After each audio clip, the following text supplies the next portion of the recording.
இன்றைக்கி என்ன வீடியோ பார்க்க போகிறோம் அப்படின்னா 3 முக்கியமான பொருட்களை வச்சு எப்படி வீட்டிலேயே வெண்ணிலா ஐஸ்கிரீம் பண்ணுறது அப்படிங்கிறது தான். வாங்க வீடியோ பார்க்கலாம். இந்த ஐஸ்கிரீம் பண்ணுறதுக்கு முதல்ல ஒரு 1.5 டீஸ்பூன் ஜெலட்டின் பவுடர் எடுத்துக்கணும். அதோட ஒரு 1/2 டம்ளர் ஹாட் வாட்டர் ஊற்றி அதை நல்லா மிக்ஸ் பண்ணிக்கணும். நம்ம அந்த ஹாட் வாட்டர் ஊற்றினோடனே கொஞ்சம் ஜெலட்டின் டைல்யூட் ஆக ஆரம்பிச்சிடும். நெக்ஸ்ட்டு இந்த ஐஸ்கிரீம் பண்ணுறதுக்கு ஒரு பெரிய பாத்திரத்தில் ஐஸ் க்யூப்ஸ் கொஞ்சம் எடுத்துக்கலாம். அடுத்து நல்லா காய்ச்சி ஆறின பாலோட இந்த ஜெலட்டினை ஊற்றி நம்ம பிளெண்டரால் நல்லா மிக்ஸ் பண்ணி பிளெண்ட் பண்ணணும்.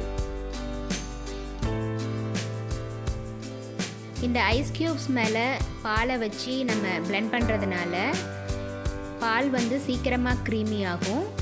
கூட நம்ம பவுடர் சுகரை ஆட் பண்ணிக்கலாம். டேஸ்ட்டுக்கு தேவையான அளவுக்கு சுகர் ஆட் பண்ணிக்கலாம். 5 to 10 மினிட்ஸ் நல்லா பிளெண்ட் பண்ணிக்கணும். ஓரளவுக்கு க்ரீமியாக வர ஸ்டேஜில் அந்த மில்கை பெரிய பாத்திரத்துக்கு ட்ரான்ஸ்ஃபர் பண்ணிவிட்டு அது கூட வெனிலா எசன்ஸ் ஒரு டீஸ்பூன் சேர்த்து அதையும் இன்னும் ஒரு 5 to 10 மினிட்ஸ் நல்லா பிளெண்ட் பண்ணணும். அப்போ தான் நம்மளோட ஐஸ்கிரீம் சாஃப்டாக கிடைக்கும். ஆல்மோஸ்ட் ரெடி ஆயிடுச்சு.